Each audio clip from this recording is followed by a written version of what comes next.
Lantas akankah PKS dan PDIP berani memilih sikap oposisi dan jikapun oposisi suara di parlemen masih kalah jika Nasdem dan PKB benar-benar memutuskan berkoalisi? Kita perbincangkan bersama politisi PKS Muhammad Khalid dan politisi PDIP Syukur Nababan. Namun Pak Syukur kemudian mendadak berhalangan untuk ikut bergabung, tapi kita masih punya pengamat politik dari BRIN, Bu Siti Zuhro. Jadi ada Bu Siti Zuhro dan juga Mas Khalid. Selamat malam. Selamat malam, Mbak Selamat malam, Livi. Assalamualaikum. Livi dan Waalaikumsalam. Malam, Mas Khalid. Iya, Mas kita Siti, sehat. barusan Pak Syukur tadinya sudah confirm tapi kemudian membatalkan karena ada acara mendadak. Jadi kita berbincang bertiga ya. Mas Khalid, jadi Ya. PKS posisinya sekarang gimana? Pertama, kita mengucapkan selamat bertugas dulu kepada Presiden dan Wakil Presiden terpilih. Artinya proses kompetisi Pilpres sudah usai dengan putusan Mahkamah Konstitusi. Jadi posisinya di situ dulu, Livi.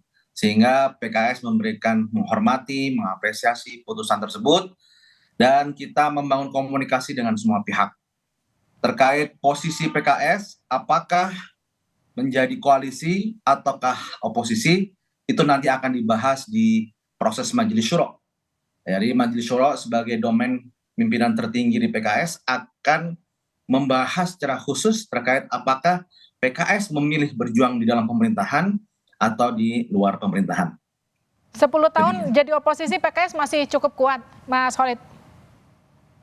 Jadi bukan masalah kuat atau tidak kuat. Ini adalah merupakan mandat dan amanah masyarakat, amanah rakyat yang dititipkan kepada Partai Keadilan Sejahtera.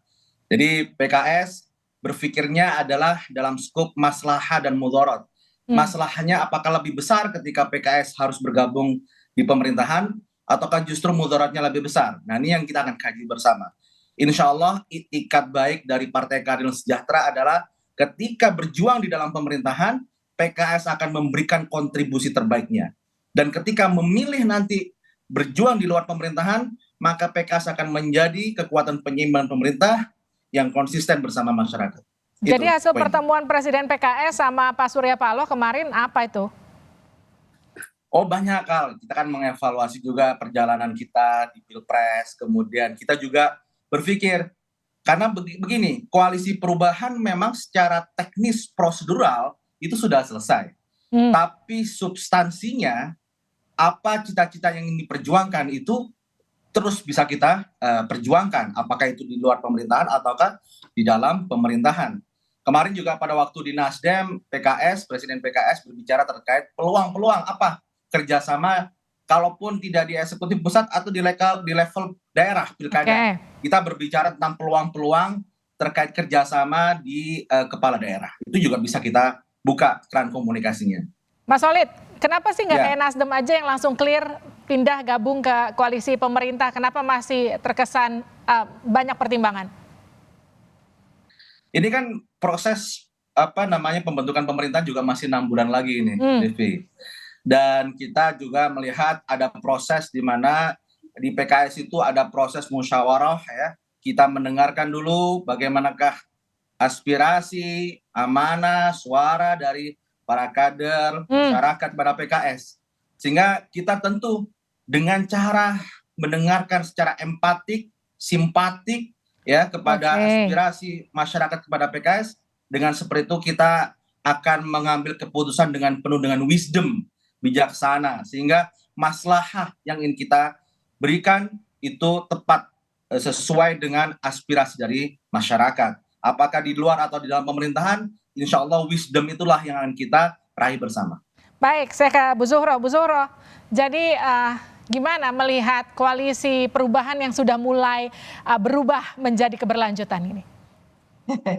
Iya, nama koalisi perubahan ya, waktu pemilu itu rasanya menjadi satu katakan ya, karena masyarakat Indonesia ini kan besar sekali dan majemuk. Tentu munculnya koalisi perubahan itu seolah-olah memberikan opsi gitu ya, alternatif yang fenomenal tentunya gitu ya, dan mendapatkan suara yang cukup signifikan ya menurut saya. Nah, ini saya tadi mendengar Mas Khalid mengatakan PKS ini partai kader gitu ya. Jadi partai kader itu akan senantiasa secara langsung ataupun tidak langsung akan melakukan konsultasi gitu ya dengan kader-kadernya, dengan tentunya audiens yang menjadi konstituennya gitu ya. Dan itu mungkin kekhasan ya. Ini yang kita pandang sebagai budaya politik dari masing-masing partai itu kan beda. Oke. Nah, ada partai yang betul-betul mempertimbangkan secara rigid, secara serius gitu ya.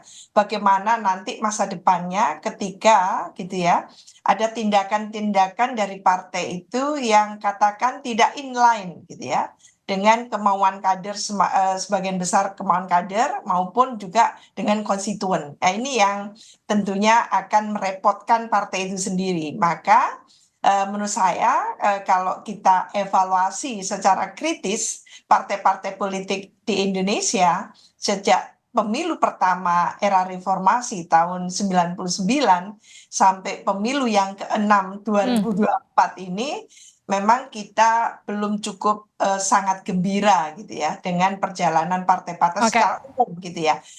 Oleh karena itu ya ini sebetulnya adalah ujian bagi partai-partai itu apakah apa yang disampaikan ketika kompetisi kontestasi kemarin itu betul-betul dipegang teguh gitu ya. Dalam arti ketika pasca pemilu tidak sekonyong-konyong gitu ya, berubah total gitu. Nah ini membingungkan. Kalau berubah total Mbak Livi, ini yang akan membingungkan konstituen ya dan masyarakat luas tentunya gitu.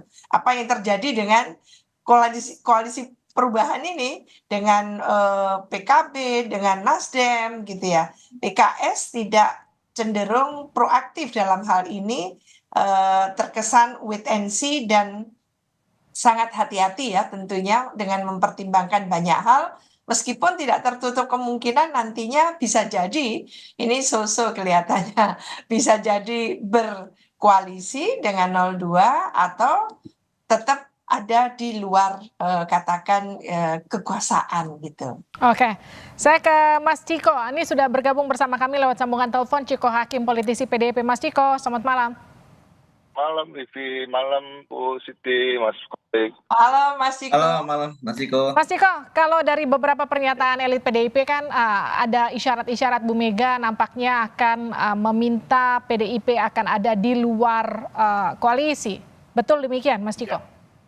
Yang pertama kami harus sampaikan bahwa PDI Perjuangan ini kan partai yang ideologis. Yang kedua juga partai kader dan partai massa. Kami juga mempunyai tradisi berpikir seperti pendiri-pendiri bangsa ini, khususnya Bung Karno. Jadi artinya kalau kita bicara ideologis, artinya tentu segala hal harus kita pertimbangkan dan harus sejalan dengan ideologi kami. Yang kedua, ketika bicara soal partai kader dan partai massa, tentunya serapan aspirasi masyarakat, para pemilih kami, konstituen kami, dan masyarakat Indonesia secara umum, dan keinginan kader tentunya harus kita kedepankan juga. Yang ketiga, kalau kita bicara soal tradisi berpikir, nah artinya kembali lagi soal masa depan bangsa ini mau dibawa kemana? Apakah sosok-sosok yang berada di pemerintahan ke depan memang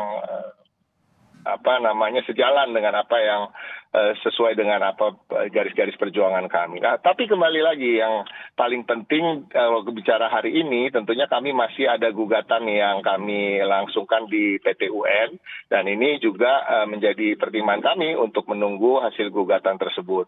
Kemudian tentunya apabila itu pun sudah anggap saja kita melampaui itu dan apabila memang tetap Pak Prabowo maupun Gibran yang menjadi presiden dan wakil presiden ke depan, tentunya ada tahapan-tahapan yang mesti kita lalui untuk mengambil keputusan. Nah, tetapi kalau kita bicara hari-hari ini suasana kebatinan dari kader, dari para konstituen kami tentunya lebih condong untuk berada di luar pemerintahan apabila memang bukan Pak Ganjar dan Pak Mahfud yang menjadi presiden dan wakil presiden ke depan. Namun, ya tetap kalau keputusan pastinya akan diambil setelah beberapa rangkaian proses yang harus kita lalui dan utamanya tentu pada akhirnya akan menjadi hak prerogatif dari Ibu Megawati Soekarno Putri untuk mengambil kebijakan sestrategis strategis ini. Oke, Mas Ciko, kalaupun akhirnya PDIP itu ada di luar koalisi, jadi oposisi, kemungkinan besar kan PDIP akan menjadi oposisi sendiri karena partai-partai lain nampaknya sudah kasih sinyal untuk gabung ke koalisi pemerintahan. Ini nggak akan jadi hal yang memberatkan bagi PDIP untuk check and balance karena kalau dibandingkan dengan partai koalisi pemerintah nanti yang terlalu besar, nanti akan menjadi tidak terlalu optimal. Saya rasa gini, namanya juga perjuangan ya, kita juga harus optimis apapun itu, dan kami meyakini dari dalam politik di Indonesia ini kan sebenarnya juga siapapun yang berada di dalam koalisi sekalipun, koalisi pemerintahan kan juga kadang-kadang juga bersikap kritis terhadap kebijakan-kebijakan pemerintah.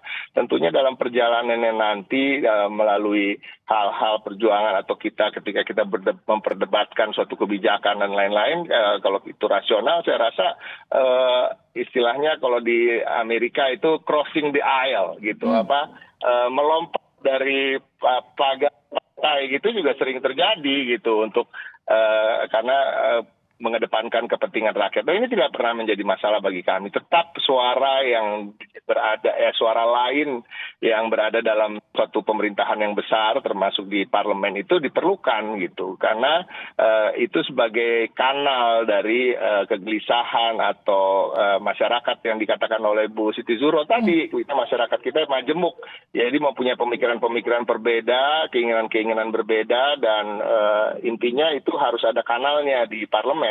Dan untuk menghindari hal-hal yang terjadi di luar konstitusi. Oke, nah Bu Zuhro, ini pertanyaan terakhir untuk Ibu. Lalu bagaimana ketika semua partai pada akhirnya bisa dirangkul oleh pemerintahan, sejauh mana kemudian nanti nasib demokrasi kita? Iya, tentu kita akan lihat ini Mbak, saya lihat dari perspektif demokrasi ya. Karena pemilu kita ini kan memang syarat dengan kompetisi kontestasi.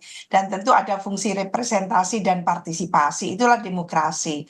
Lah kalau hitung-hitungannya sekarang gitu ya, yang akan terjadi itu diborong gitu ya, diborong semua ini menjadi koalisi yang tambun gitu ya. Koalisi yang sangat besar seperti itu, bahkan di atas 70% gitu ya. Menurut saya tidak sehat ini, tidak sehat. Karena lalu akan menafikan rasionalitas politik kita di situ. Secara ketatanegaraan kita nanti juga tidak balance, tidak seimbang gitu ya, tidak seimbang. Jadi demokrasi kita hadirkan ini kan supaya kekuasaan tidak terkonsentrasi di satu tangan. Jangan lupa, otoritarian gitu ya, sistem otoritarian itu memungkinkan kekuasaan itu terkonsentrasi di satu tangan. Tapi dengan demokrasi maka akan ada pembagian tugas di situ. Nah, ini yang kita khawatirkan nanti bahkan gitu ya, bahwa pemilu 2024 ini menjadi pintu masuk kita memasuki satu sistem yang tidak demokrasi lagi. Ini. Baik, terima kasih Bu Zuhro, terima kasih Mas Holid, terima kasih juga Mas Ciko sudah bergabung di Sapa Indonesia Malam, sehat-sehat selalu. Iya. Assalamualaikum. Terima kasih.